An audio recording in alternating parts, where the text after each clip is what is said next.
Menghasilkan bakso yang kenyal merupakan hal utama yang dicari oleh para pedagang bakso. Banyak dari antara mereka yang sudah tahu bahwa bahan apa saja yang bisa membantu untuk mengenyalkannya. Masalahnya, banyak orang yang juga bingung pakai bahan yang mana yang paling cocok untuk mereka. Ya, kita sudah tahu bahwa ada berbagai macam bahan yang bisa membantu untuk mengenyalkan hasil baksonya. Tapi, mana yang paling cocok? Nah, hari ini kita akan membahas tentang macam-macam pengenyal dan apa plus minusnya serta mana yang paling cocok untuk Anda.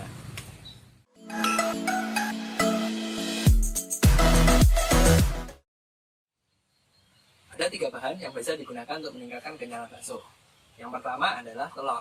Nah, keunggulan dari telur adalah di ketersediaannya dia yang paling mudah. Yang jual telur ada di swalayan, ada di pasar, ada di tukang sayur, toko kelontong juga ada, sehingga kita begitu mudah mendapatkan telur. Kita tidak pernah kekurangan telur. Jika positifnya adalah gampang didapatkan, maka negatifnya kelemahan dari telur adalah hasil kekenyalannya tidak bisa stabil. Kita tahu ketika kita membuka telur, di dalamnya ada putih telur dan juga ada kuning telur. Nah, dari dua ini, sebenarnya yang meningkatkan kekenyalan, yang memberikan kekenyalan hanya putih telurnya saja. Masalahnya muncul karena kita tidak pernah bisa memastikan berapa banyak putih telur dalam satu butir. Kasusnya kira-kira seperti ini. Ketika kita dapat, ya sebut saja telurnya lagi gede, lagi besar. Putih telurnya banyak, hasilnya lebih bagus, lebih kenyal. Tapi bagaimana jika telurnya kecil, kuning telurnya yang banyak? Tentu kekenyalannya tidak sebagus yang pertama tadi. Nah, lalu bagaimana jika telurnya tambah besar, tapi ternyata kuning telurnya yang besar? Nah, pusing kan? Seperti itu, kelemahan telur karena kita tidak pernah bisa memastikan berapa banyak putih telurnya, sehingga hasil adonan kita, hasil bakso kita, kekenyalannya kurang stabil. Itu kelemahan dari telur. Oke, lanjut kedua. Pengenyal kedua yang sering digunakan adalah fosfat. Fosfat cukup umum dipakai, setidaknya orang-orang membeli fosfat yang dalam bentuk saset yang ada di pasar yang disebut pengenyal. Nah, jika Anda pakai pengenyal sasetan yang ada di pasar yang sering dijual umum, sebenarnya kandungannya juga fosfat, sama. Hanya saja, yang sasetan ini dia tidak merupakan fosfat yang murni, tapi sudah dicampur bahan lain dan umumnya adalah tepung. Sehingga ketika Anda membeli yang sasetan, ya Anda beli fosfat plus tepung. Oke, yaitu sedikit intermezzo. Kita masuk aja, lalu apa plus minusnya dari fosfat? Plusnya yang pertama adalah fosfat bisa meningkatkan kekenyalan dari daging. Semakin bagus dagingnya, ditambahin fosfat, kekenyalannya juga akan semakin bagus. Itu yang pertama. Yang kedua, keunggulan dari fosfat adalah harganya yang murah. Di antara 3 bahan pengenyal ini, fosfat merupakan yang paling terjangkau, yang paling ekonomis, yang paling murah. Pemakaiannya pun juga sedikit. Nah, ini keunggulan dari fosfat. Jika keunggulannya tadi 2, kelemahannya ada 1. Nah, pemakaian fosfat tidak bisa terlalu banyak. Kenapa? Ketika kita pakai fosfat terlalu banyak, pengenyalnya terlalu banyak, hasilnya dirasanya akan timbul rasa pahit-pahit getir. Nah, jika Anda sering bikin bakso, kadang bagus, kadang kenyal tapi kok pahit, nah mungkin fosfatnya terlalu banyak pengenyal.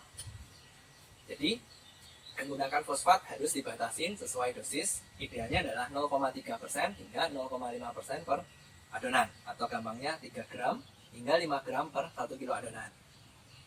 Idealnya Anda bisa pakai fosfat yang masih murni, yang bukan yang dicampur tepung, supaya hasilnya lebih optimal dan juga harganya juga lebih murah, karena Anda tidak perlu membeli tepung, kemasan, dan sebagainya. Tapi kembali, itu pilihan tentang Anda boleh pakai fosfat yang murni, atau juga Anda pakai fosfat yang berupa pengenyal sasetan yang ada di pasar, sama. Karena kandungannya sama-sama fosfat, silahkan Anda pilih. Oke, lanjut. Pengenyal ketiga, mungkin ini masih jarang didengar, yaitu karakinan. Nah, Anda kalau mengikuti apa yang saya sampaikan sebelumnya, di materi sebelumnya, Anda mungkin sudah familiar dengan karakinan, Anda tahu fungsinya. Selain untuk mengikat air, sebenarnya karakinan bisa membantu untuk mengenyalkan. Lantas apa plus minusnya? Plusnya karakinan itu tadi, selain mengenyalkan, dia bisa membantu mengikat air. Nah, sehingga ketika misalkan nih ada tidak sengaja esnya terlalu banyak masuk di adonan, karakinan bisa membantu. Ini nilai plusnya karakinan selain mengenyalkan.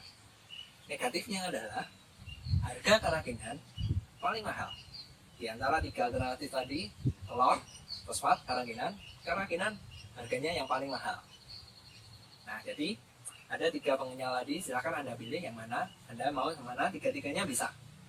Lalu kalau Anda tanya kepada saya, kalau saya pribadi saya lebih suka yang mana? Tentu jawaban saya adalah fosfat.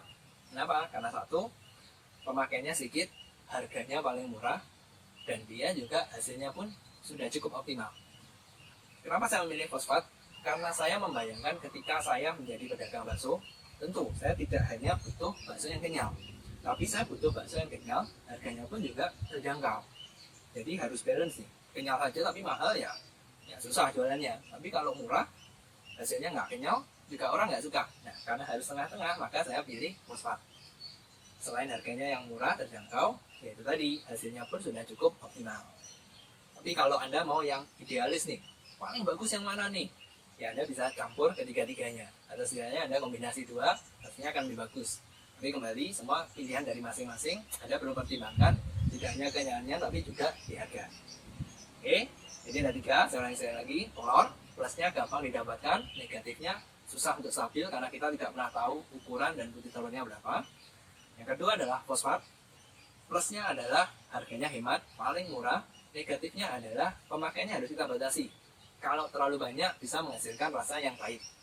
Yang ketiga adalah kerakinan, plusnya adalah selain mengenyalkan, bisa membantu mengikat air, negatifnya harganya yang paling mahal. Oke, sampai di sini dulu materi kita hari ini. Jika Anda menyukai apa yang saya sampaikan, cek terus channel dari HM Prasaja. Karena di sini kami akan membagikan tips, trik, teori, mitos apa saja yang ada, yang tujuannya bisa membantu Anda menghasilkan bakso yang lebih kenyal. Oh ya, jika Anda punya pertanyaan, silakan komen. Kami akan sebisa mungkin untuk menjawab pertanyaan Anda. Dan jika ternyata pertanyaan Anda sangat bagus, ya tidak menutup kemungkinan kami akan membuat materi khusus dari pertanyaan Anda. Oke, sampai jumpa di materi yang selanjutnya.